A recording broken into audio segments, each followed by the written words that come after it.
Hello everyone. Easy physics by N K channel पर आप सभी बच्चों का आज के इस वीडियो में एक बार पुनः बहुत बहुत स्वागत है। बोर्ड परीक्षा 2023 के अब बहुत ज़्यादा दिन शेष नहीं बचे। जनवरी महीना शुरू हो गया है और मार्च के फर्स्ट वीक में आपकी बोर्ड एग्ज़ाम जो है वो स्टार्ट हो जाएंगी। तो लगभग आपके पास अब 2 महीने का समय और बचा और उसी बीच आपको प्रैक्टिकल एग्ज़ाम जो है वो भी कंप्लीट करवानी है। हमने ट्वेल्थ क्लास की फिजिक्स का जो पूरा सिलेबस है, ऑल चैप्टर्स ऑल टॉपिक जो है वो हमने प्ले लिस्ट में तैयार करके आप लोगों को उपलब्ध करवा रखे हैं, वहाँ से आप पढ़ सकते हैं। आज से हम बोर्ड परीक्षा 2023 के लिए प्रत्येक चैप्टर के इंपॉर्टेंट प्रश्न तैयार करने वाले हैं। आप सभी बच्चे कम से कम इन प्रश्नों को जरूर तैयार कर लें। हालांकि ऐसा कोई रिकमेंडेशन नहीं है कि इन्हीं में से सारे प्रश्न आपको पेपर में मिल जाएंगे, बट कम से कम इन इंपॉर्टेंट प्रश्नों को आप आवश्यक रूप से तैयार कर लें। काफ़ी सारे वीडियोस में ऐसा दावा किया जाता है कि इन्हीं प्रश्नों को पढ़ लोगे तो आपके पूरे 100 नंबर आ जाएंगे। ऐसा कुछ भी नहीं है। हमारा जो पिछले 13 सालों से हम लोग बोर्ड की तैयारी करवा रहे हैं, उसी के एक्सपीरियंस के अकॉर्डिंग हमने इन्हें तैयार करने का प्रयास किया। चलिए शुरू करते हैं। बोर्ड परीक्षा 2023 भौतिक विज्ञान कक्षा 12 और ब्लूप्रिंट के अनुसार जो इस साल का ब्लूप्रिंट बोर्ड ने तैयार किया है उसके अकॉर्डिंग हमने ये प्रश्न छांटने का प्रयास किया है। चैप्टर नंबर 1 है विद्युत आवेश तथा क्षेत्र, इलेक्ट्रिक चार्ज एंड फील्ड। पहला चैप्टर आपको पता होना चाहिए कि ये जो चैप्टर है वो कुल 4 अंकों का परीक्षा में आने वाला है। इसमें से एक प्रश्न objective MCQs multiple choice question पूछा जाएगा, एक प्रश्न 1 नंबर का। उसके बाद में एक प्रश्न जो है वो आपके सामने 3 नंबर का आने वाला इस पार्ट में से, और वो जो प्रश्न होगा वो डेरिवेशन होगा, बड़ा प्रश्न होगा जिसमें आपको कोई फॉर्मूला कैलकुलेट करना है, निकालना है, और ये प्रश्न 1+2 के फॉर्मेट में होगा। 1 नंबर की डेफिनेशन और 2 नंबर का डेरिवेशन। इस पार्ट में से कोई न्यूमेरिकल ब्लूप्रिंट में नहीं दिया गया है, इसलिए जिन बच्चों की तैयारी कमज़ोर है या बहुत कम है उनके लिए मैं कहना चाहूँगा कि आप इस चैप्टर के न्यूमेरिकल छोड़ सकते हैं। बट जो बच्चे टारगेट लेके चल रहे हैं कि बोर्ड परीक्षा में मुझे 56 में से 56 नंबर चाहिए, भाई साहब आपको किसी भी ब्लू प्रिंट को फॉलो करने की ज़रूरत नहीं है। आपने जो भी मेहनत करी है उसी के अकॉर्डिंग चलते जाएं। पूरा रिवीजन करेंगे, सारे न्यूमेरिकल्स कैलकुलेट करेंगे, सारे टॉपिक्स आप रीड करेंगे अगर आपका टारगेट ये है तो, क्योंकि कई बार ब्लू प्रिंट भी फॉलो नहीं किया जाता है। सो दैट मैं आप लोगों को मेरे एक्सपीरियंस के अकॉर्डिंग ये सारी चीज़ें बता रहा हूँ। हमने यहाँ पे एक नोट लिखने का प्रयास भी किया कि इस पार्ट से संख्यात्मक प्रश्न जो न्यूमेरिकल है वो नहीं है, ब्लू प्रिंट में नहीं है भैया। ओके, पहला प्रश्न यहाँ पे ऑब्जेक्टिव प्रश्न जो है, क्योंकि ऑब्जेक्टिव प्रश्नों को पहचानना बड़ा मुश्किल होता है। एक कूलाम आवेश में इलेक्ट्रॉनों की संख्या कितनी होती है? ऑब्जेक्टिव प्रश्न। जब हम आवेश के प्रॉपर्टीज पढ़ते हैं तब हम आवेश का क्वांटाइजेशन पढ़ते हैं, Q is equals to N E का फॉर्मूला। तो यहाँ पर हमें टोटल चार्ज 1 कूलाम दिया गया है, एन की वैल्यू हमें फाइंड आउट करनी है। ई 1 कूलाम का आवेश होता है, एक इलेक्ट्रॉन का चार्ज होता है, 1.6 × 10⁻⁹ वैल्यू होगी। और ये वैल्यू जब दूसरी तरफ यहाँ पे डिवाइड में जाएगी तो आपके पास इस पहले प्रश्न का आंसर आ जाएगा। यहाँ पर मैं आपको आंसर नहीं बताऊंगा, आप सभी बच्चों से मेरा अनुरोध है कि इन सभी प्रश्नों के आंसर आप फाइंड आउट करके और हमें कमेंट सेक्शन में ज़रूर लिखेंगे। और कमेंट सेक्शन में आंसर लिखते समय आप पहला प्रश्न का डॉट या डैश लगा करके फिर उसका आंसर लिखेंगे, दूसरे प्रश्न का डैश लगा करके, मतलब सीरियल क्रमांक डाल करके आप उनका आंसर लिखेंगे। ये आपसे मेरा अनुरोध रहेगा कि आप इनके आंसर फाइंड आउट करके ज़रूर डालेंगे। तो पहला प्रश्न जो है वो 1 कूलाम आवेश में नंबर ऑफ इलेक्ट्रॉन्स कितने होते हैं ये आपको आइडेंटिफाई करना है। इसकी संख्या आपको याद होनी चाहिए, परीक्षा में जाके कैलकुलेट करने की जरूरत नहीं है। दूसरा प्रश्न कह रहा है कि एक विद्युत द्विध्रुव है, वो किसी क्यूब के अंदर रखा गया है। एक dipole, one electric dipole is placed in A cube. एक विद्युत द्विध्रुव है, वो एक घन के अंदर रखा गया है। घन से निर्गत विद्युत फ्लक्स का मान क्या होगा? Find out the value of electric flux exit from the cube. उस क्यूब से बाहर निकलने वाले फ्लक्स का मान कितना होगा? एक डाइपोल क्यूब के अंदर रखा गया। ठीक है, इसका आंसर भी आपको कमेंट लिखना है। विद्युत फ्लक्स का मात्रक क्या है? इलेक्ट्रिक फ्लक्स का मात्रक फॉर्मूला होता है फाई इज इक्वल्स टू क्या होगा, E vector dot D S vector का इंटीग्रेशन। इसकी यूनिट आपको यहां पे लिखनी है। इसका मात्रक और विमा तो आपको अपने आप समझ करके याद कर ही लेना है। ऐसा नहीं है कि सर आपने तो मात्रक इंपॉर्टेंट बताया था और परीक्षा में विमा पूछ ली, वो तो एक ही बात है, आपको पूरा थोड़ा थोड़ा तो कुछ एक्स्ट्रा पढ़ना पड़ेगा। माध्यम की विद्युतशीलता का मात्रक और विमा क्या है? माध्यम की विद्युतशीलता एप्सिलॉन की वैल्यू पूछ रहा है यहां पे। एप्सिलॉन की यूनिट और एप्सिलॉन की डायमेंशन पूछ रहा है। तो आप जानते हैं कि कूलाम के नियम में F is equals to 1/4 pi epsilon Q1 Q2 upon R का स्क्वायर, और यदि वैक्यूम है तो हम उसको एप्सिलॉन नॉट कह देते हैं। तो इस एप्सिलॉन नॉट का मात्रक और विमा जो है वो आपको लिखना है इस प्रश्न के आंसर में। प्लीज़ आप सभी से मेरा अनुरोध है, जितने भी बच्चे यहाँ पे इन प्रश्नों को पढ़ेंगे वो प्लीज़ कमेंट जरूर लिखेंगे। आपके प्रश्न सही हैं या गलत हैं उनके बारे में भी आपको बता दिया जाएगा। बहुत इजी प्रश्न है।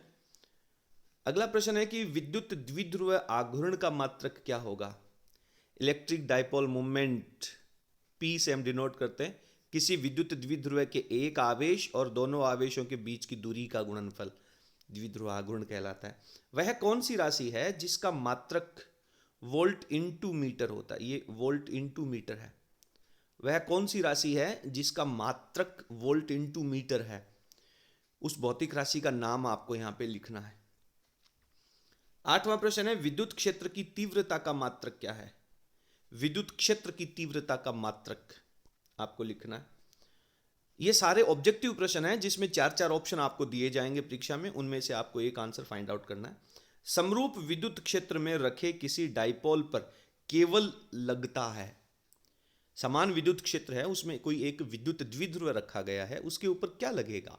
बल लगेगा या बल आघूर्ण लगेगा या फिर बल तथा बल आघूर्ण दोनों लगेंगे या फिर इनमें से कोई नहीं।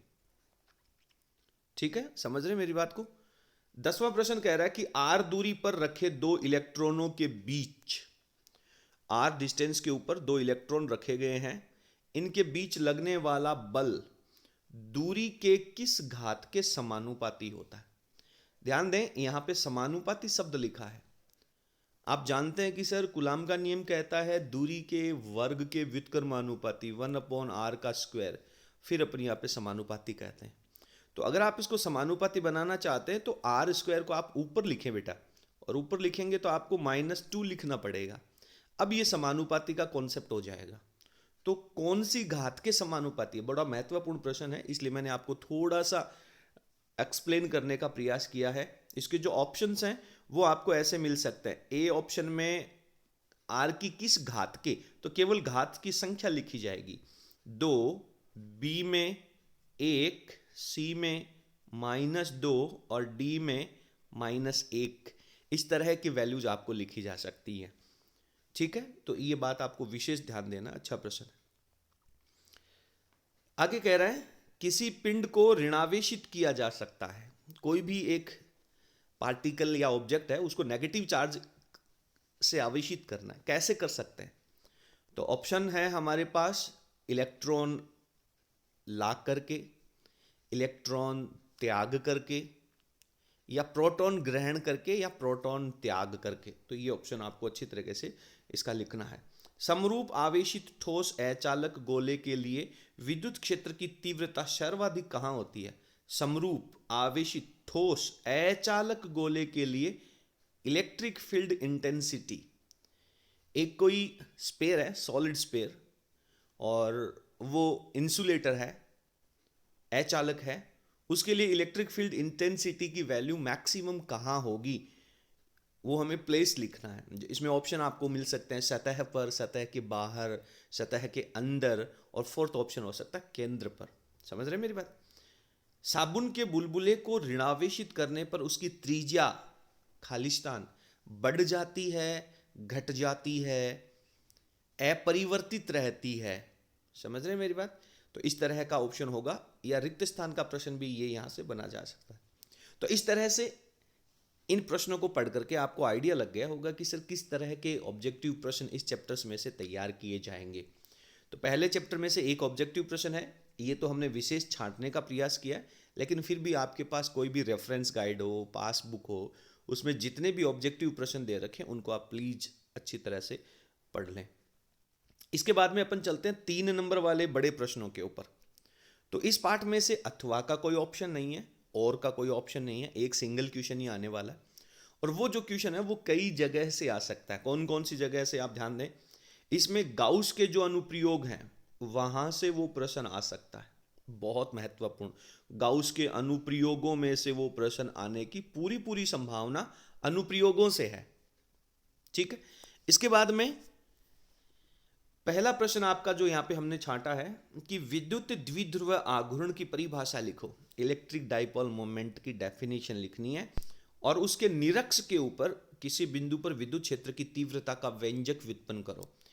ये आपके पास कोई एक डाइपोल है, ये इसका सेंटर पॉइंट है और यहाँ पर इसका कोई वो निरक्ष है और इधर भी इसका निरक्ष है। तो इस निरक्ष के ऊपर किसी पॉइंट के ऊपर विद्युत क्षेत्र की तीव्रता का फॉर्मूला याद होगा ना आपको, E vector is equals to minus K P vector upon R cube. ठीक है ना, निरक्ष के ऊपर। एक्स वाला भी हो सकता है, हमने निरक्ष वाले को थोड़ा सा ज़्यादा महत्वपूर्ण माना है। ये निरक्ष की जगह एक्स के ऊपर भी पूछा जा सकता है, तो दोनों सेम है, आप इनको अच्छी तरह से तैयार कर लें। अगला प्रश्न है, गाउस का नियम लिखिए और आवेशित चालक तार, अनंत लंबाई का एक आवेशित चालक तार है, उसके कारण विद्युत क्षेत्र की तीव्रता का व्यंजक व्युत्पन्न कीजिए। तो आवेशित चालक तार के कारण विद्युत क्षेत्र की तीव्रता का जो व्यंजक व्युत्पन्न होता है, ई वेक्टर जो है वो आपके पास 2k लैम्डा अपॉन आर, और अगर आपने वेक्टर लिखा है तो यहाँ पे आप आर कैप लिखते हैं। तो ये फॉर्मूला जो इसका रिजल्ट आता है वो आपको अच्छी तरह से कैलकुलेट करना है। तीसरा प्रश्न जो हमने यहाँ पे लिखा है, विद्युत फ्लक्स की परिभाषा लिखिए। ठीक है, विद्युत फ्लक्स किसी पृष्ठ से लंबवत गुजरने वाली विद्युत बल रेखाओं की संख्या विद्युत फ्लक्स कहलाती है। और आवेशित परत के कारण, आवेशित परत के कारण विद्युत क्षेत्र की तीव्रता। परत का मतलब यहां पर जो आपको शब्द लेना है वो अचालक लेना है। अचालक, मेरी बात को बहुत क्लियर कर लें। परत दे रखी है, परत देने का मतलब इसकी मोटाई बहुत कम है, और मोटाई यदि बहुत कम है तो सिर्फ एक पृष्ठ के ऊपर चार्ज आएगा जो कि अचालक है। और अगर यहां पे पट्टी का शब्द लिख दिया जाता है, ध्यान दें बेटा, पट्टी का शब्द लिख दिया जाता है, तो पट्टिका का मतलब आप लोगों को क्या मान करके चलना है, चालक मान करके चलना है। और जब आप इसे चालक मान करके चलेंगे तो इसके ऊपर चार्ज ऊपर वाले पृष्ठ के ऊपर भी डिस्ट्रीब्यूट होगा और नीचे वाले पृष्ठ के ऊपर भी, इसके नीचे वाले सरफेस के ऊपर भी डिस्ट्रीब्यूट होगा। तो आप परत और पट्टिका जो शब्द हैं उनको अच्छी तरह से क्लियर कर लें। दोनों में से एक प्रश्न, ज़्यादातर संभावना अचालक परत की है, तो ये आपको अच्छी तरह से तैयार होना चाहिए। ये 3 महत्वपूर्ण प्रश्न हैं। ईश्वर ने चाहा तो आपको इनमें से ही प्रश्न परीक्षा में मिल जाएगा। बाकी इनके अलावा भी आप लोग सारे प्रश्न अच्छी तरह से तैयार करें। मैं आपको किसी अंधेरे में नहीं रखना चाहता। इम्पोर्टेंट नाम की कोई चीज़ विशेष नहीं होती है कि मैं आपको ये कह दूं कि साहब इन्हीं में से परीक्षा में प्रश्न आने वाला है। हाँ, थोड़ा बहुत आइडिया लगाया जा सकता है कि में भी संभावना ज़्यादा रहती है। ठीक है, जैसे मैं ये कहूँ कि बिल्कुल गर्मी के दिनों में अगर मैं ये कहूँ कि आज बरसात होगी तो वो असंभव सा लग रहा है, लेकिन बारिश के दिनों में जब आसमान में बादल छाए हुए होते हैं और उसकी स्थिति को देख करके जब हम ये कह सकते हैं कि साहब आज बारिश होने की संभावना है। ठीक है, तो इम्पोर्टेंट प्रश्न जो है वो केवल एक संभावना है।